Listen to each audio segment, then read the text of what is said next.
Welcome to Sports on Tap, part of the NEO Sports Insiders Network, neosportsinsiders.com. Live from Studio J in Brunswick, Ohio. I'm Rob Trotman. We have Ed Diggs, Sean Duffy, Josh Jeffy. And welcome, everyone, back to another fun day here in Studio J. We have a lot of great topics. We're going to talk about the top 10 from Cleveland.com in high school hoops, boys hoops. Props to Cleveland.com for doing that. And, yeah, absolutely. They do a great job, Good job out with of them. their coverage, with all the scores, the stats, the players, and everything like that. So they do a great job. We're going to give you the top 10 in which we'll go over that. We'll also cover the Cleveland Browns. They hired Hugh Jackson. We haven't gave our thoughts, but a lot of rumors, too, about offensive coordinator and defensive coordinator. We'll go over those. And also other happenings with the Cleveland Browns. And then the Cleveland Cavaliers, Ooh. I guess their season is over. Yeah. I mean it's done. It's over. Blatt sucks. LeBron sucks. This team is soft. Yeah. It's over. And Season's over. And Steph Curry they might as well just give the Warriors a championship in January. No one can stop them. Because they look great on January 18th, but, let's see what happens in April, boys and girls. But yeah, we'll talk about that coming up here in a little bit. But first, let's talk about the boys' high school basketball season is underway, and Cleveland.com does a great job with their coverage. So we'll go through the top 10 and then some area teams in the Medina, Lorain County, Cuyahoga, kind of this area. So we'll do the top 10. Starting at number 10, it's Cleveland Central Catholic. They're 8-3 so far, and in a 4-game stretch, Jordan Duke's Ironmen have faced St. Vincent St. Mary and Garfield Heights, and both really good teams. And Brunswick. They defeated Brunswick. Oh, I did not know that. Yes.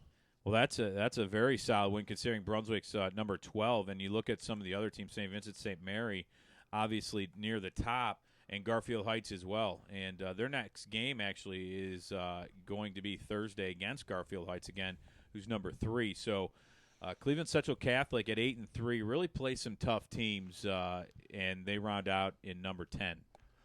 Yeah, and Cleveland Central Catholic's one of the key players for them is Terrell Beck, and we talked about how they beat Brunswick. He had 24 points in that game. His past few games have been really outstanding. St. Thomas Aquinas, he had 18 on that one.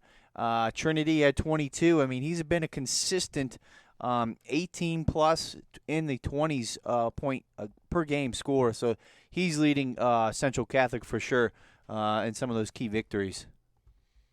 Yeah, they got a pretty tough conference, too. I mean, the North Coast League is no joke there. I mean, they got some pretty tough teams. They got Walsh Jesuit, Benedictine, Archbishop Hobin. Hobin's a team we're going to be talking about a little bit later today. They're going to be in the Stowe District here, coming for the playoff time, and I'll tell you what, that's going to be Central Catholic has they have a lot of experience coming back. They've spent a lot of time in Columbus over the last couple of years. They did win a state championship recently, so this is a team that there's no surprise to them coming to the limelight. They just need to wrap up the regular season, get a good seed going into the tournament, and see what kind of damage they can do. Well, what's going to help them is a big game Thursday night against Garfield Heights. I mean, you knock off a team like that, number 3 in the top 10. That's going to put you in a pretty good light when you come to seeding and things like that, and give you a lot of confidence going forward into the playoffs. Yeah, so Central Catholic, like we said, they're always there in the Final Four, but we'll have to see what they can do. Now moving to number 9, it's the Medina Bees, and we're really familiar with them. They had a nice win versus Brunswick, a 5-point win, I believe, and they are 11-3 right now, but did have a tough loss to Elyria. They did bounce back and beat Menor. And John Teskey's a Michigan commit. Mm-hmm. He has been unbelievable so far this year, scoring in double digits in all but 2 games, and his high being 26 points. And they play Lorain actually tonight, and they lead the GCC with number 12 Brunswick. So we'll see what happens with them in the GCC. But Medina, an impressive year so far at 11-3. Yeah, John Teske is really taking that team to another level. I mean, 7'1", it's tough to defend that for most teams, but he also, not only does he have a good inside-out game, or a good inside game, but he can also step back and hit a jumper. He can hit a 3 if he needs to. So he just has so much versatility for Coach Chris Hossinger out there in Medina. Yeah, the Medina Bees, and that's one thing. They've been pretty impressive the last few years. Although their record hasn't shown it, they've done really well when it comes to playoff time. Now, number 8 is Bedford. They're at 10-4. They've beaten Lorraine and Beechwood, and they actually Lorraine lost on a buzzer beater shot to Bedford by Darren Faulkner, and Bedford at 10-4. They played some tough teams. Beechwood is actually ranked right ahead, and so is Lorraine. So Bedford at 10-4 comes in at number 8, and they play some very tough teams, but have a very impressive win-loss record right now.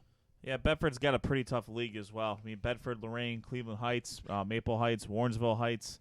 I mean, you got some real good teams out in the Lake Erie League.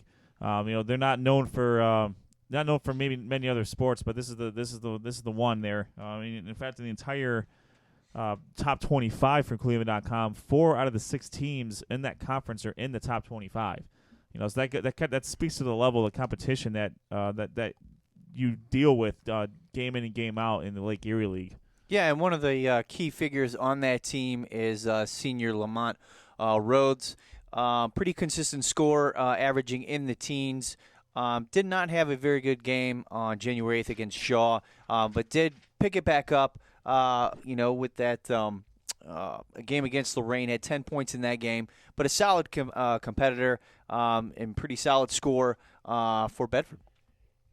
All right, let's move to number 7. It's Beechwood. They're 12-1, and the Bison have won 4 straight since their lone loss to Bedford, and they own a 2-game lead on the rest of the Chagrin Valley Conference in the Chagrin Division. And Beechwood, they have a lot of athletic, tall players on their team this year, and at 12-1, they've also faced some very impressive teams this year. But Bedford, they lost a tough one to Bedford, but again, have won 4 straight since then. So they proved, they can lose one. They're not going to hold their head down, and they bounce back very nicely, and they have a 12-1 record at number 7. And one of the things that's nice about Beechwood is, again, as you mentioned before, they have a 2-game lead in their division. So they're only going to continue to get better, again, as we head towards the playoffs. And, obviously you don't want to lose to Bedford, but, again, you're not losing any ground with that loss, so that does help them a little bit. So it's definitely, really good to see a team like Beechwood with such an athletic team and can stretch the floor a little bit and really be, a solid team going into the final stretch here. And you can't forget about their victory over St. Ed's earlier in the year as well. That's nothing, yeah. They were able to hold off St. Ed's for a 75-74 victory back in December. So they're running roughshod over the Chagrin Valley Conference Chagrin Division, and they'll certainly look to do some damage in the Garfield Heights district in Division 3. Beechwood's got a pretty good shot there to probably get out of that. Just based on the competition that they've played and the talent that they have on that team. Well, and St. Ed's is ranked 4th in this, so a big win for Beechwood to get away with a win there. Now, number 6, Lorraine is 9-2, and they've played some very tough teams. They've lost consecutive games, though, for the first time in 2 years. But one came without standout junior guard Davier Andrews, and the other came on a last-second shot on the road against Bedford with Andrews' injured shooting hand. It was heavily taped in that game. But Lorraine bounced back Saturday. They scored a school record 109 points against Clairview, and in second place and back of Bedford in the Lake Erie League right now. They do play number 9 Medina next. So another game. It's going to be tough after losing consecutive games to play a very good Medina team, but if you can bounce back against Medina and get a win there, I think Lorraine is going to be okay there. Well, we're talking about, these tough schedules. You have to remember with a team like Lorraine, they're one of the teams on everyone's schedule that is one of those tough games. Yeah. So right now they're getting into the meat of their schedule, obviously with games against Eds, and then with that buzzer beater loss to Bedford. And now they got to come, and like you said, Rob, they really have to kind of come back together as a team, figure out what they can do well against Medina. That's going to be a very tough game for them as well. Dropping 109 on Clearview in between those games probably helps the confidence just a tad bit. Right. I mean, when you set a school record for points scored in a game, you kind of feel good about going into the next one. You know, in Lorraine, you know, they had a lot of success last year. They defeated Brunswick in the region, in the division tournament or the district tournament last year. That was a great game. 59-56. I believe it was double overtime, if I'm not mistaken. Yeah, you might be right. And you know, they return a lot of those players. Davir Andrews, Naz Bohannon, you know, the leading scorer. You know, he not only is he a football standout, but you know, basketball is where he really shines, as well as Anthony Smothers as well. You know, you got some real prime talent there for the Lorraine Titans. You know, and they're in the Elyria Catholic District coming up here in the playoffs. So I mean, that's you know, they've done a great job in the LEL. You know, they're defending. You know, they're defending their court, and you know, we'll see what happens come tournament time. Yeah, they've really gotten on a pretty hot streak. You know, the last few years, very impressive players, athletic players coming out of there. They're 9-2 and they're ranked 6th in the Cleveland.com top 10. Number 5, Ed, you talked about Archbishop Hoban. They're 11-1 and have not lost since the first game of the season versus Youngstown Ursuline. How about Archbishop Hoban? Only one loss so far. Yeah, and they're in the North Coast League, the Blue Division, where that's where your Benedictine and your Walsh Jesuit resides, and those are both teams also in the top 25. I believe that's. I mean, the North Coast League in general, they have 5 total teams in there between the Blue and the White Division. 3 of them reside in the Blue Division. So I mean, and you know, Hoban coming off their state championship football run, you know, you got to figure they're going to get some of their guys are coming back.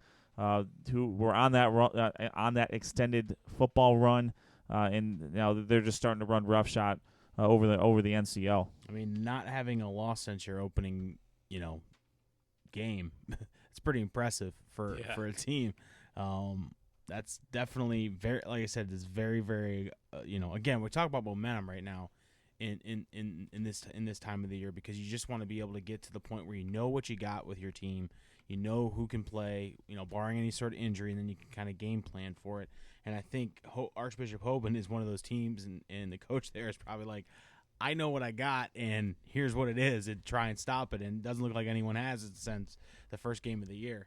Well, like you said, once you get on a hot streak, especially now's the time, you know, before playoffs, learn what you have. You know, if you lose a game now, it's not going to hurt you as much now as when you get closer to playoffs. But number 4 is St. Edward. The Eagles are 8-4 so far. They beat Lorraine by 17 points in a big win. Huge game. And they play Ignatius coming up. Dan Chambers leads the Eagles offense. He's been sensational this year.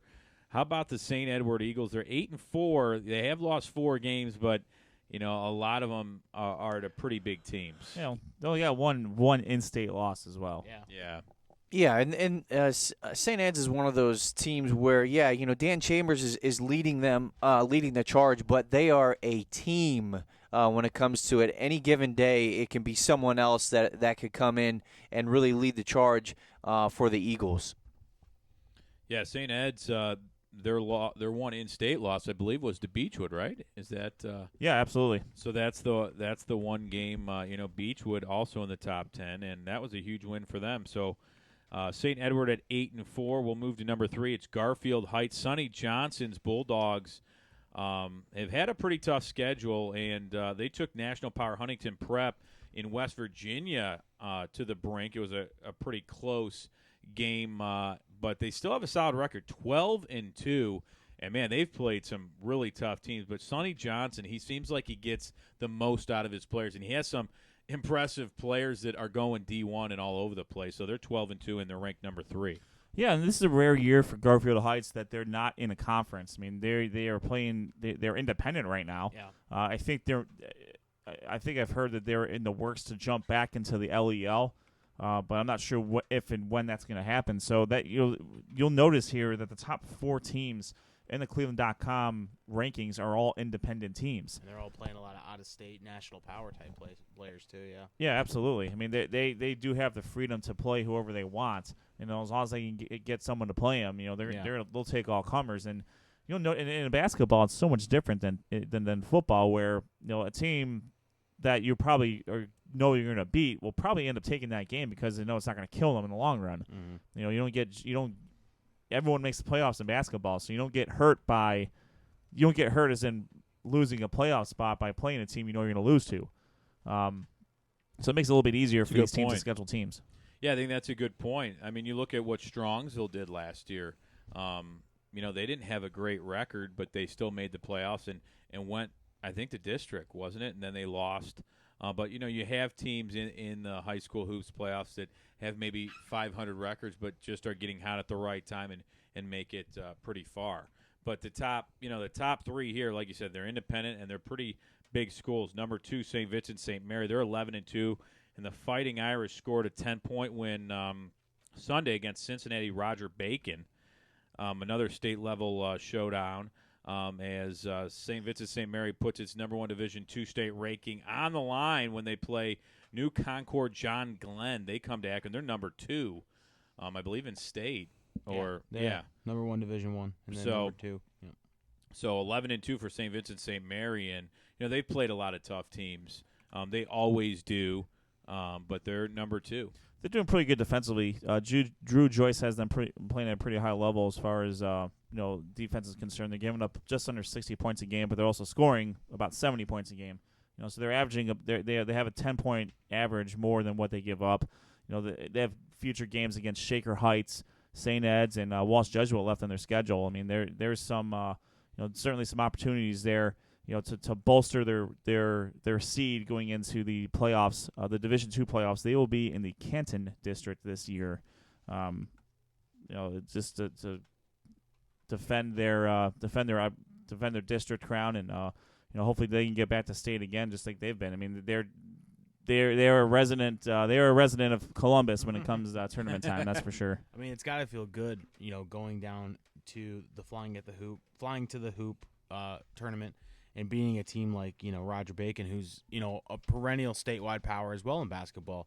And, that's one of the great events. I can speak from personal, experience. I lived down there. That event, I think we had it at my high school at one point before they moved it to either the Nutter Center. Which is Vandalia. Vandalia Butler. Yeah, they had it at the Student Activity Center at Aviators. I'm pretty sure LeBron James played in the Student Activity Center, I think his senior year. Or junior year or something like that when I was in high school, so he was right around my time. But, yeah, I remember that place was packed, and then they ended up moving it, I think, to the Nutter Center or UD Arena. I can't remember which one. But, yeah, it's definitely cool, and it's kind of cool because they bring teams from all over, not just Ohio, but Indiana, Michigan, West Virginia, wherever they can get players, and it's a really cool cause. So I actually did not know that was going on this weekend, and my brother told me because he was working it for – So you got the hookup, man. Yeah, well, he was sitting on a paramedic rig all day. Oh, yeah. All right. Well, probably not as fun as he'd want to be. But we'll move to the number 1 team, and this is probably no surprise. Number 1 with a bullet. The St. Ignatius Wildcats at 9-2, and they survived an overtime win against Walsh Jesuit. They also beat St. Vincent St. Mary on New Year's Eve. And they have some other tests coming up. St. Edward coming up on Friday. Berea Mid-Park on Saturday. And 6'8" forward Austin Yerian. He had some key blocks to go with his 10.7 rebounds and 3 blocks against Walsh. He blocked Kent State recruit Mitch Peterson, who ended with 18 points for Walsh Jesuit. And St. Ignatius, again, they're a team that just is very fundamentally sound. And they continue with a 9-2 record, and they are tops in the high school boys basketball top 10, and this according to Cleveland.com. Yeah, they got a couple of tough games coming up at St. Ed's and Berea Mid-Park. Leading into their the rest of their schedule, they will be in Division I, the Strongsville district this year, where St. Ed's also happens to reside. So chances are you're probably gonna end up getting a third match between those two teams. Remember, this year they're not doing the blended districts anymore, where you have 2 or 3 districts that essentially combined, and all the teams get to decide where they want to go within those 3 districts. Mm-hmm. Wherever you're assigned at this year, that's where you have to play, and that could make things a little dicey if you're if the district is a little top heavy. I mean, you can already tell right now Strongsville's got St. Ed's and St. Ignatius in it. See if there's anybody else down the list that's in the Strongsville. Brecksville is also in there. So you got some pretty quality teams in the Strongsville district. Just in the top 4 right there. I mean, it's gonna be rough. It's gonna be rough sledding there for for anybody else that has to end up running up against one of those 2 teams. That's what's nice, though, with the playoffs. You get a lot of really impressive teams in some of these districts, and some are close, like you have Strongsville. We always went to Midview, and Brunswick was there all the time, but, that has switched up recently. But you're going to really see some good teams, and Strongsville has a nice gym to see St. Ed's and Ignatius and among other teams. That'll be fun to watch. Yeah, I mean, and that. Speaking of those teams, I mean, let's look at the Copley district. I mean, that's where Brunswick resides. Also Medina and Hoban. Wow. And, I mean, they got some top flight team in Walsh Jesuit. Wow. You got some top flight teams there. That's going to be a meat grinder coming out of there. Yeah, that's going to Walsh has been impressive. They've played a tough schedule. Brunswick, they're number 12 actually at Cleveland.com. They're 11-3, 6-1. Yep. And they've won 4 straight since losing to Medina. They had a 5-point loss there, but they've been playing really well. Michael Quiring has been playing good. Kevin Simmons, Zach Zabula, Aaron Badowski. He's had 3 straight games in double figures. So those are some of Brunswick's players, and they have 3 losses, but to pretty good teams. Yeah, you're not going to begrudge any of those losses. They lost to Lexington Lafayette, Canton Central Catholic, and Medina. And you're just looking at then you just look at the Greater Cleveland Conference. I mean, there's teams all over the place in there that are solid. They've already defeated Mentor. They've defeated Shaker Heights already. Medina is their only loss right now, and if they can find a way to remedy that loss, and run the table. I mean, I can't remember last time they won a conference championship. Even tied for one. I mean, they're just always in just major conferences. I mean, that's kind of what we've gotten used to at Brunswick. You're playing the best competition just within your own conference. And I think Brunswick does play Medina one more time, I believe, at home, right? Or they only played them once in Medina. So I'm interested to see if they play Medina one more time. I thought you usually play twice, but maybe I'm wrong. So we'll have to see what happens with Brunswick at 11-3 if they can.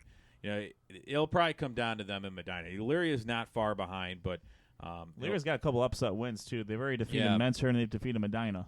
Yeah, I mean those were and Mentor's too, another team that has kind of been hanging around. They have a lot of losses right now. They're 8-5. They're ranked number 19, but they've dropped 3 of their last 4. But they also haven't been at full strength either. Andrew Robinson and Jack Corsock have carried Mentor so far this season. One team that I'm looking at the rankings here. One team that's really intriguing me is Villa Angela St. Joseph. I mean, they've had some issues going forward. I mean, they dropped kind of a heartbreaker to Benedictine. They had I think 11-point lead, and they just let it slip away in the second half. That's a tough one. But again, if you look at their losses, I mean, their losses are to, I think, St. Ed's and I want to say Cleveland Central Catholic. I mean, your 3 losses are to top 5 teams. So, I mean, that's a team that could be on the come. They start putting things together. They could make a jump into the top 5 or into the top 10 maybe, or I mean, they're sitting at, I believe, 15 right now. Or no, 17, sorry. And just real quick, Rob, yes, Medina does play at Brunswick February 9th, 7:30. Book it. That's going to be a really good game. And then Brunswick, because we have strong ties to that school. Their next game is the 12th of February. That is a Friday, I believe, and they play at Strongsville. And Villa Angela St. Joseph speaking 15, of Strongsville, we talked to Coach Carlson about the Strongsville Mustangs, or Collins, and they actually knocked off Brecksville in their only loss. Brecksville's number 16 in this top. See, a little sports on tap, good karma. And Brecksville's 11-1, and they had a 1-point loss at Strongsville. And if it wasn't for that loss, they'd be undefeated. So Strongsville with a little bit of an upset right there. And number 17, Copley, they're 11-0. They're undefeated so far, and they're the only unbeaten team in the top 25 if we went and covered all the top 25. And they have a 2-game lead on the competition, the Suburban League, the American Division, which Ed and Sean are very, very familiar with. Brings us back to the old stomping grounds. I was thinking about that when I saw Brecksville on there. I was like, oh, there we go. I saw Copley. Right? Yeah, and unfortunately for each of those respective divisions, that is the only team that is ranked in the top 25. If you look at the breakdown, of teams, the top 4 are the independents. There's 4 from the Lake Erie League, 4 from the Greater Cleveland Conference, 3 from the North Coast Blue Division, 2 from the North Coast White Division, 2 from the Great Lakes Conference. You have Bay and Elyria Catholic representing that conference. 2 from the Southwestern Conference. You have Midview and North Olmsted, I believe, is 21. North Olmsted. Yeah, Midview is 20, and North Olmsted's 21. And Yes. North Olmsted actually they lost to Midview recently, and it was a 22-point win for Midview over North Olmsted. So good reason North Olmsted is in back of Midview.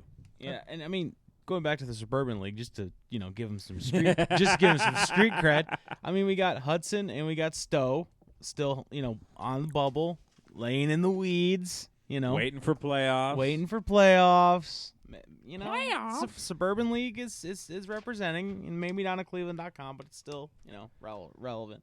Well, I think one thing is for sure, high school basketball in this area is highly, highly underrated. And it probably doesn't get the coverage that it deserves. I think we talked about that before, especially with Coach Collins last time that we were at Z's. But there's a lot of good basketball out there, and it's only going to get better because, like we said, it's getting to the meat of the schedule. A lot of it is conference schedules, a lot of big games now that the holiday tournaments are ending. Some of the other tournaments that are out there are ending. Now it's time for the next month, pretty much make or break and get prepared for the tournaments that's going to be at the end of the season. And that's where you're really going to see some really good high school basketball. And I'm looking forward to following that and keeping tabs on that for sure. Well, we went over the top 10 and gave you some other area locals. Do you guys have any other thoughts or comments on any teams? Before we jump into Cleveland Browns and Cleveland Cavalier talk, we'll try to cover some high school basketball. Every few weeks we'll go over the top 10. We will. And don't be afraid out there to shout out your school on Twitter or Facebook with us. Let us know. Yeah, any local coaches or anything like that want to get in contact with us, sportsontap.podcast@gmail.com. Let us know any stats, rosters, any kind of quick notes that you'd like us to spread along to our audience there at neosportsinsiders.com. We'd gladly do it for you. Have you even on our show? Have you call in? Have you come up to Z's Cream and Bean in Hinckley, borders 4 cities. So if you're local, you could do that. We look forward to it. Ed's very proud. And Rob may even live tweet a game. Who knows? Yeah. Rob may sit in the stands, eating popcorn, live tweeting a game. Nothing like it. It's a lot of fun. All right, guys. Rob's more of a nacho guy. That's true. I forgot he's a nacho guy. And cheese, maybe some salsa, jalapeno, salsa. Give him the walking taco. Be done with it. There you go. That's a staple of so good. It's a staple of winter sports. There you go. Good man. That's a good call. All right, want to thank everyone for listening. We're coming right back with some Browns coverage and Cavaliers all coming back. Don't go anywhere. We're Sports on Tap, part of the NEO Sports Insiders Network.